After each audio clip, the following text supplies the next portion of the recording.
আসসালামু আলাইকুম এভরিওয়ান। মাহে রমজানের শুভেচ্ছা ও অভিনন্দন।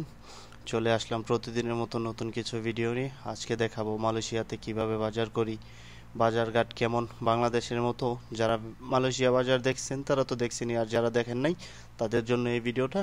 যাই হোক, কথা না বাড়িয়ে চলুন ভিডিওটি শুরু করা যাক।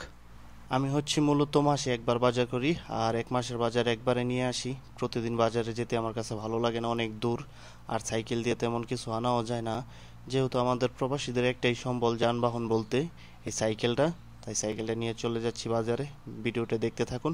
অবশ্যই আজকের বাজারের দ্রব্যমূল্যর দাম কেমন, কি কি আনলাম দেখা যাক। ভিডিওটি ভালো লাগলে অবশ্যই সাবস্ক্রাইব করে দিবেন এবং পাশে থাকবেন। আমি যে অঞ্চলটাতে থাকি মূলত এটা হচ্ছে একটা মিনি শহর। আসলে এটা শহরও বলা যায় না, আবার গ্রামও বলা যায় না, মিনি শহর বললেই ধরা যায়। এই হচ্ছে আমাদের বাজারে যাওয়ার রাস্তা। মূলত বাজার এখানে কেউ বলে না, সবাই বলে পাসার মালাম, মানে রাতের বাজার। যেহেতু আমি রাতের বাজারে যাচ্ছি না, তাই দিনের বাজারে যাচ্ছি, সুপার শপে। আর দেখা যাক কি কি আনা যায়। আর আজকে প্রচুর পরিমাণ রৌদ্র, আল্লাহ জানে রোজাটা কেমনি রাখবো। আর মন থেকে দোয়া করি প্রতিটা ভাই বোন আল্লাহ তালা যেন সুস্থ রাখুক ও 30টা রোজা করার তৌফিক দান করুক আল্লাহ তালা। দেখতে থাকুন। অনেক সুন্দর একটি এলাকা। মূলত এই এলাকাতে বিকেলবেলা অনেক ভালো লাগে, কিন্তু আজকে যেহেতু আমার ছুটির দিন, আমার হাতে অনেক কাজ আছে, বাসায় জামা কাপড় ধুতে হবে, তারপরে অনেক কাজ আছে। তো তাই একটু দুপুর টাইমে চলে গেলাম। আর কড়া রোদ্রের ভিতরে দেখতে থাকেন, ভিডিওটা ভালো লাগবে অবশ্যই। আমরা গ্রাম অঞ্চলের মানুষ কিন্তু অনেকেই খাল চিনি, বিল চিনি। এইসব খালে কিন্তু আমাদের গ্রাম অঞ্চলে মাছ তেমন একটা না থাকলেও মালয়েশিয়াতে প্রচুর পরিমাণ মাছ। এই যে দেখতেছেন জায়গাটা, এটা হচ্ছে একদম সাগরের সাথে যুক্ত হয়েছে। এটা সকালবেলা আপনার পানি একদম শুকায় যায়, আবার বিকেল টাইমে ভরপুর পানি থাকে। আর এই বাগানটা হচ্ছে মূলত একটা পাম অয়েল বাগান। আর এই পাম অয়েল বাগানে কিন্তু প্রচুর পরিমাণ সাপ আছে। ভিডিওটা দেখতে থাকুন, আমি আপনাদেরকে সাপ দেখাবো অবশ্যই। আর এটা হচ্ছে আপনার সেই খাল, কাঙ্ক্ষিত খাল। ওই পাশে একদম আমার কাছে সুন্দরবনের মতো লাগে।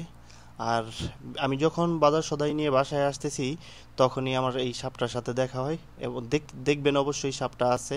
আর ওই যে উপরে যে বিল্ডিংটা দেখতেছেন, সাদা কালার বিল্ডিংটা, এটা হচ্ছে মূলত সুপার শপ। আর আন্তরিকভাবে দুঃখিত, কারণ আমি সুপার শপে জানতাম না যে রমজান মাসে, এই মাসে বন্ধ করে দিছে।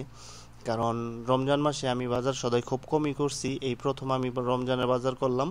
এর আগে আমার ছোট বোনের জামাই বাজার করতো, তো আমি এবার প্রথম বাজার করলাম রমজান মাসের। কিন্তু জানা ছিল না যে ভিতরে ক্যামেরা এলাও না, তাই এটাতে এলাও না বলে আমার তো ভিডিও করতে হবে। এখন আমি অন্য একটা সুপার শপে চলে গেলাম। আর যেহেতু আমি মালয়েশিয়া অনেক দিন যাবত আছি, তাই অলিগলি সব কিছুই চিনি। আর আমি মেন রোড দিয়ে চলাফেরার চাইতে এইসব অলিগলি দিয়ে চলাফেরার স্বাচ্ছন্দ্য বোধ করি। অবশ্য সন্ধ্যাবেলায় এসব রোড দিয়ে চলাফেরা যায় না, কারণ ছিনতাইকারীর অনেক ভয় থাকে।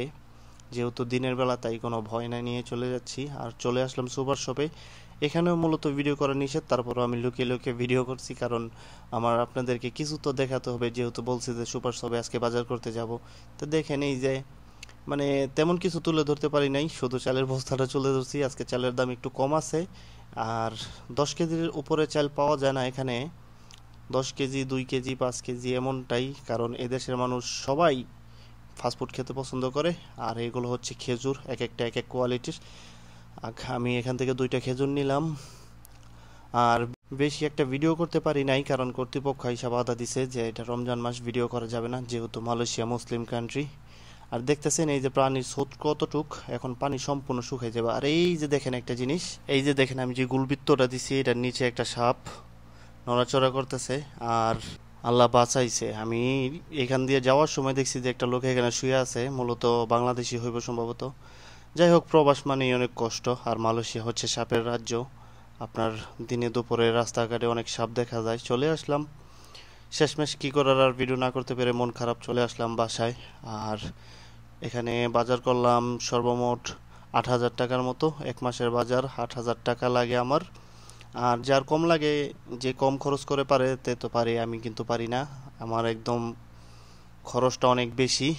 যাই হোক, দোয়া করবেন আমার জন্য। আর ভিডিওটি ভালো লাগলে অবশ্যই সবসময় পাশে থাকবেন, সুন্দর একটা কমেন্ট করবেন। আপনার মূল্যবান মতামত আমাকে ভিডিও করতে আগ্রহ করে।